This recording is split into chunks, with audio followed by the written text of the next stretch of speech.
interested in is this notion of transnationalizing spaces. And I'm very interested in actually alternate ways to think about and examine policy. And we happened to be on a panel together last spring, just about the time that we got the notice about the INEI competition. And I was doing something that sort of historicized citizenship education in India and Canada. Faisal was talking about transnational spaces and citizenship, and we thought of putting this together somehow.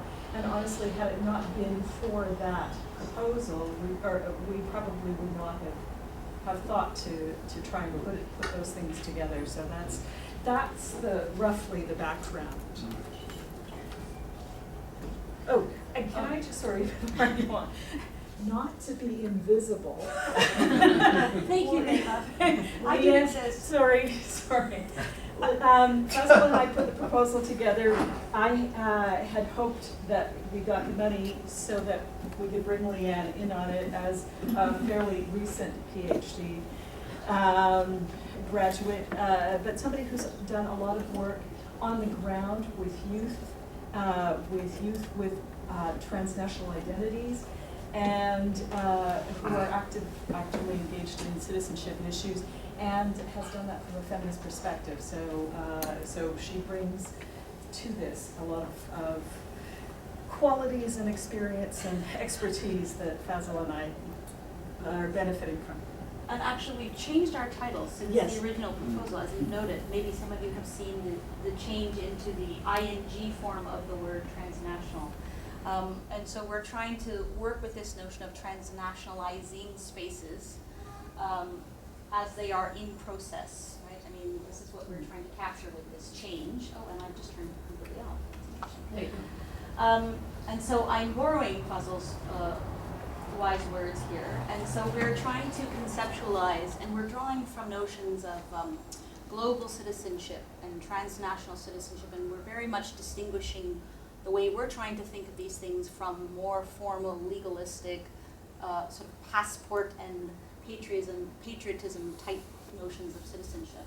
And so Faisal says, cultural diversity is now experienced in these deterritorialized spaces. And I think the events over the last few weeks are a good reminder of the complexity of this world that we're trying to understand, which are increasingly shaped by contradictions and dilemmas and risks, affected by multiple dynamic, flexible, and networked affiliations. And in this new context, it poses significant challenges for policy and for policymakers in education and educators on the ground. And I've done it again. Go. So just to build on this idea, so we're talking about emerging transnationalizing spaces, and I think this was a distinction that we were talking about with Faisal yesterday, we wanted to make. And that we borrow the work of James Tully, and he talks about how these relations of power and our traditional notions and structures are ever evolving, and they govern our conduct and interaction as individuals, groups, classes, supranational communities, in exploitative ways, in oppressive ways, in ways that are complex and multiple and overlapping. And so we're not answering any questions today. I think we're posing questions. In order to understand these new spaces, we need to critique them and look at them more in depth, and to try to figure out ways that understanding them in ways that do not, we heard a lot this morning about reproduction, right? Reproduction, that these new forms, these new ways do not reproduce these forms of oppression. Okay, so essentially then our goal here in what we're trying to do with this project is to look at issues of citizenship and education in relation to these transnationalizing spaces. It's an area, unlike our colleagues who just presented, this is an area where there isn't a policy, really. I mean, nobody's got policy on citizenship education for transnationalizing spaces. So what we're trying to do is get ahead of the game and say, how do we start to think about what this could look like? And that's really what our goal is in all of this.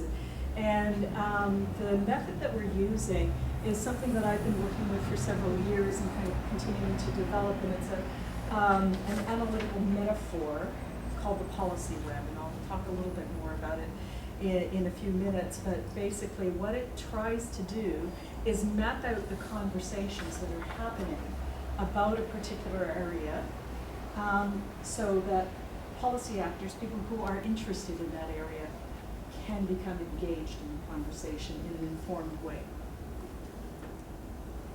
So again, I touched on this a bit earlier, but we really are distinguishing the way we're trying to conceptualize citizenship and citizen participation from more traditional approaches and notions of citizenship.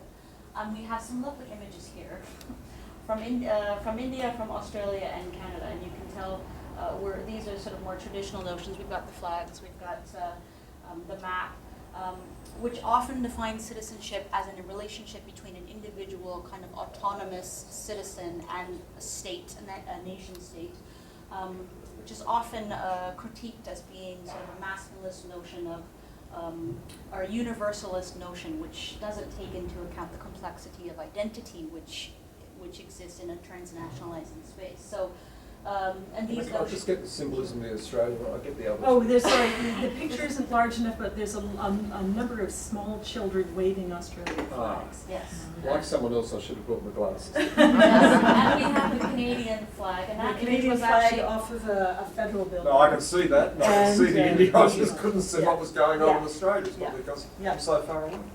No worries. deterritorialized spaces. And these notions really emphasize loyalty, obedience, patriotism in those ways.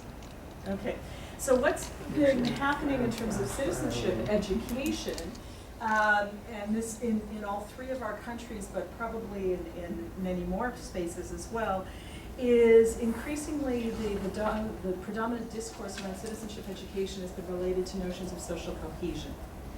And this idea that that it's one of the ways in which we will combat the national the threats of terrorism and help to support the national security agenda. So if we can kind of all get along, and if we can educate our children to think of our country first before anything else, then this will somehow combat the threats of terrorism. And so this has become, it's a little more complex than that. If you want to talk about it, I'm happy to do that, but this has been the predominant citizenship education discourse within the three countries for the last while. Oh, and we have some lovely other images here, including a number of hands holding up the globe, so maybe that will help. We can talk about your youth views on climate change afterwards. But also in the bottom, so we're drawing and we're looking at notions of global citizenship and global citizenship education. So I was actually quite interested to hear a little bit more in detail what you were finding, what you will find from these young people. Because essentially, there are both very useful things about this kind of analysis or this kind of metaphor, and also some challenging things. And so I'm going to touch on a couple of those things. So often, one of the useful things about thinking about global citizenship is that it gets us beyond the confines of the nation state and the traditional nation state, and that we have allegiances and we have responsibilities to those and in other spaces. So, and then again, that goes beyond the legalistic definitions of the passport version of citizenship to allow and see the benefits of belonging in multiple spaces and belonging at multiple levels. So drawing on notions of cosmopolitanism. So belonging at the local, belonging at the national, belonging at the regional, belonging at the transnational. So it sees the value in these multiple belongings and multiple layers of citizenship. So one of the critiques, a central critique of notions of global citizenship is, of course, it comes from nowhere and it belongs nowhere. And so it's not rooted in any particular tradition and culture, and so therefore it's critiqued. The other critique of it is, of course, that the global infrastructure in terms of institutions is not developed to the point where it holds individuals or groups accountable to any legalistic frameworks in the same way that national identity or national citizenship does. So yes, we have UN Convention on the Rights of the Child, but Somalia can sign it, and then do these global governance institutions actually have accountability mechanisms and teeth in the way that nation states, national identity do? So often global citizenship, it takes up this notion of global interdependence and global social justice and a number of different dimensions. I can talk more about that. We've written about that in other spaces as well. But that's one of the sort of paradigms or conversations that we're looking at as framing our conversation. So then we're moving towards rethinking citizenship and transnationalizing spaces. And part of the distinction here is that, as Leanne mentioned, in the global citizenship work, the notion is, in the smaller graphic down at the bottom, which you didn't see as clearly, I'm sure, had a little child with, here, I'll be Vanna thank you, Lang. you'll be Vanna. So that the child talking about self, and then over the next corner, others, and then down at the bottom, the environment. And in the context of the local and global and historicized, and in the center of all of that is global citizenship. What's missing from that is actual national location. Where transnational, thank you, part of the reality of the transnational is actually allegiance to nations, or national contexts, and multiple allegiances. So, we've thought about it in the past in Canada and Australia through notions of dual citizenship, and other places as well. India has not really been open to dual citizenship, but has thought about this in other kinds of ways. So dual, but it's also not just dual, it's multiple for people increasingly. So there are actual locations, and it leads from the everyday experiences of people. So it's different than just saying, oh, my parents immigrated from India and therefore I'm transnational. It has to do with the fact that I have projects, I have research projects in India, I have colleagues that I communicate with on a very regular basis there. I have involvements with family who are there.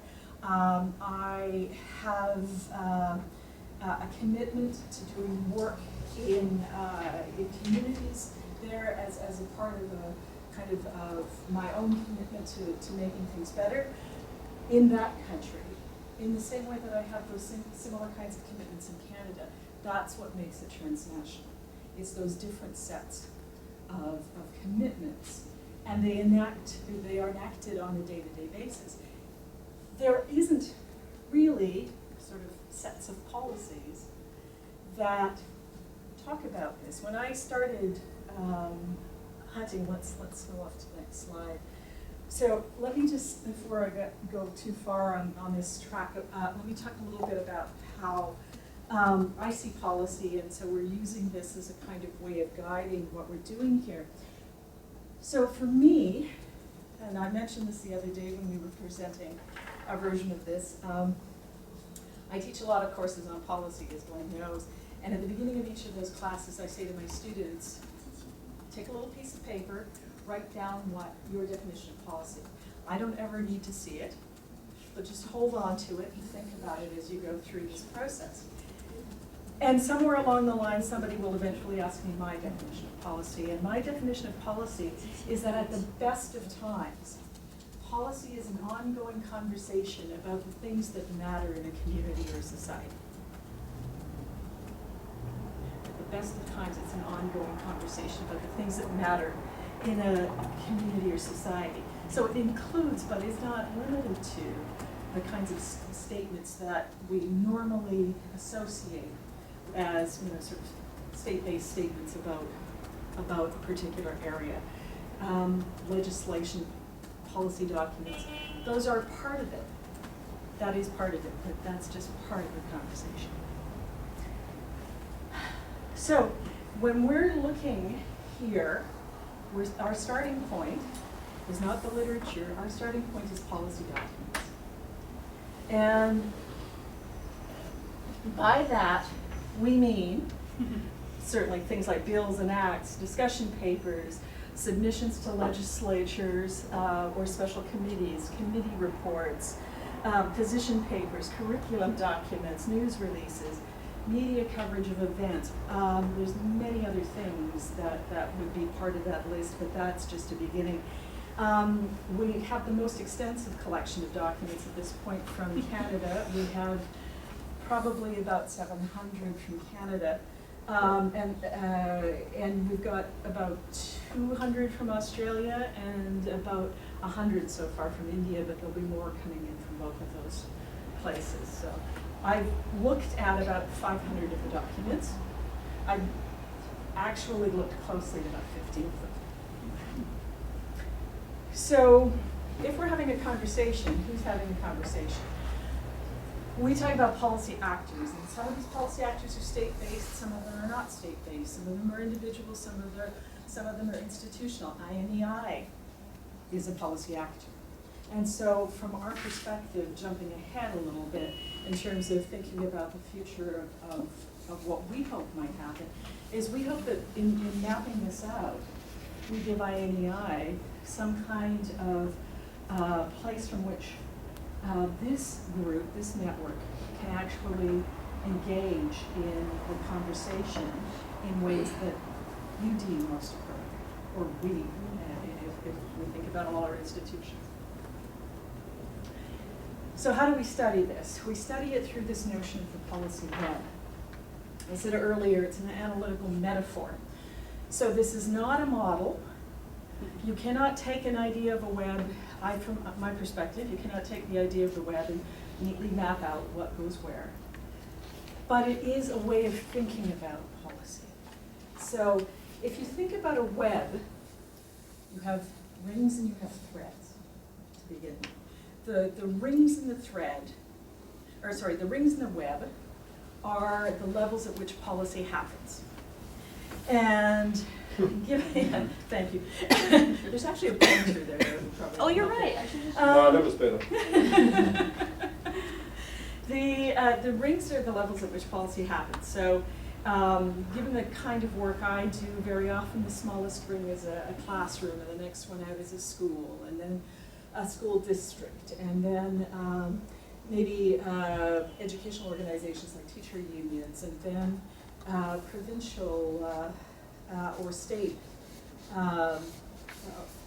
government, and perhaps sometimes organizations that are involved at a provincial or state level. And then at the national level is the next ring, and then the supranational level. The threads represent areas that are connected to the central question that we're involved with. And we'll flip forward and then we can come back. So some of the threads that we've identified, and we suspect there will be more yet, in terms of thinking about the policy web for citizenship education and transnationalizing spaces, are economic development, particularly in the areas of international trade and investment, higher education, particularly around the conversations around internationalization, citizenship, obviously, citizenship education, global education, immigration, security, multiculturalism, which is a larger issue, a larger part of the web in Canada, but exists to a slightly lesser, to a much lesser extent in I think Australia and India. This notion of Asia literacy, which Fazil has been talking to us about, and I'm sure that Field and John can say more about it later on, and diaspora in India. So I'll talk a little bit more about that in a bit. So if you go back to the web for a second, Leanne, thank you. So these are the various threads. Now, there may be policy conversations happening at any of those levels about those areas.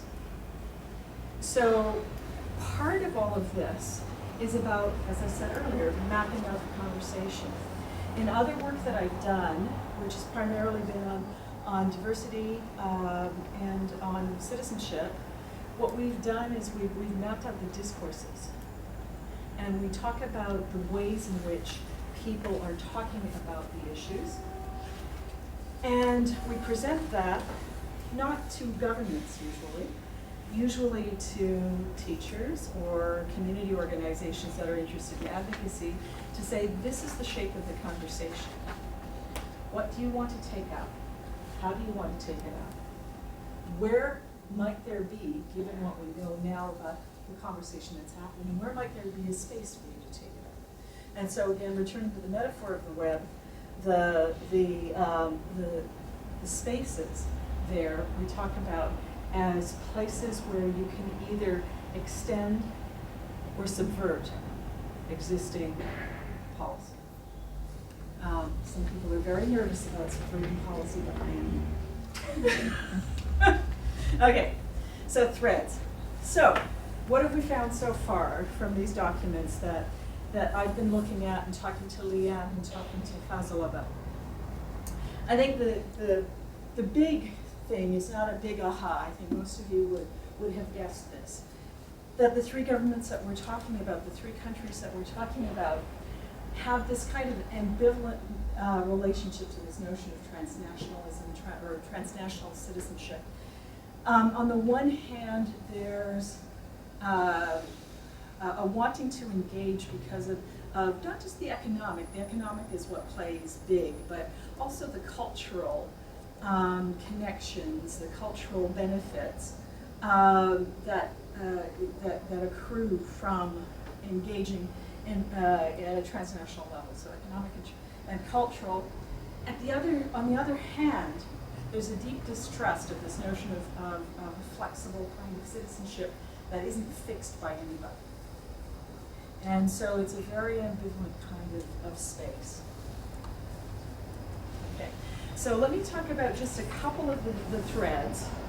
Citizenship and security is something that comes up in all three of the webs so far. And as I said earlier, dual citizenship is something that's been talked about in all three countries. In Canada, we've had the possibility of dual citizenship since 1977. In Australia, it was in the late 90s, I believe. In India, except for a very little blip, it's not been possible. But in India, they have these other categories. One is called NRI, it's non-resident Indian, and the other is PIO, person of Indian origin. So that's somebody like me, who does not hold Indian citizenship, but my parents held Indian citizenship, and therefore I am a PIO.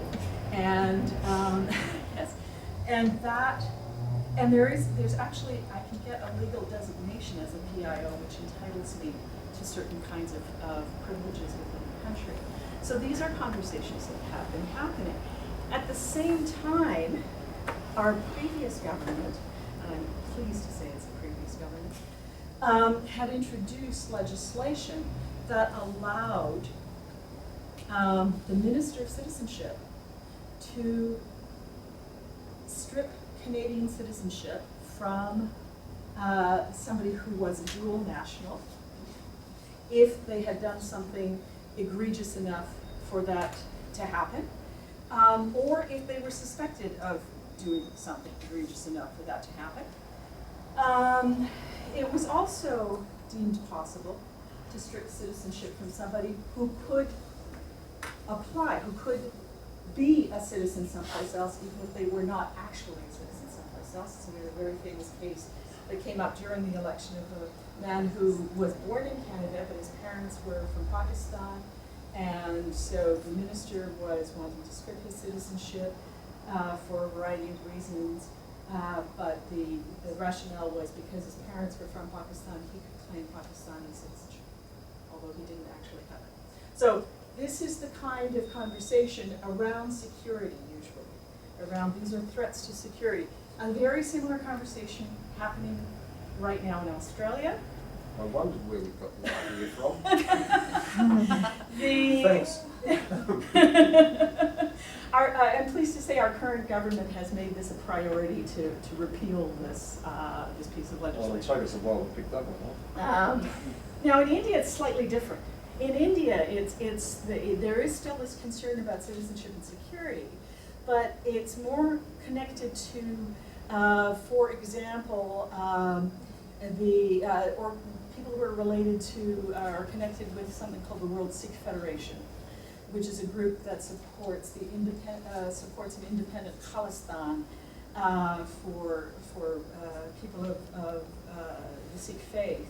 So an independent country. So this whole movement is supported by people who would normally be seen to be NRIs or PIOs, but they are suspect because they are supporting this kind of initiative. So it's similar concerns, slightly different contexts. Now, 3 threads that are more individualized. So the Asia literacy thread, and again, I invite Field and John to talk more about this, but what I understand is, from what I've read and my conversations with Fazil, is that this is a really interesting piece. It's not that in the other 2 countries we aren't concerned with making connections with trading partners or thinking about higher education internationally. It's just that the particular piece in Australia is this identification with being part of that Asian community. And that in itself is shaping identity and citizenship in particular kinds of ways. Multiculturalism in Canada. So here we get this notion that there's national identity and there's cultural identity. And increasingly, people are seeing both of those as aspects of citizenship. So national identity, it's this fixed political link to the country, but cultural citizenship a little more fluid. The idea that you know, I may have that Canadian passport, but culturally maybe I think of myself more as an Indian. But the way that multiculturalism policy sort of contains that is that, for example, all the flags of the world are within Canada, or all the different people wave Canadian flags. Both of those are Probably at a hockey game. no, at a citizenship Oh, court. is it? Both of those actually come from, these are, again, examples of the kinds of documents I'm looking at. These are texts that I examine. They're part of what we do. These are both from federal government texts. And in India, cultural citizenship, I mentioned just briefly already the notion of the diaspora. I said I could apply. There is a designation. There's an actual ministry for overseas Indian affairs, just for people like me and the NRIs. And the whole idea is to keep us connected. Economics, obviously a big part of that. We want your investment, but culturally as well.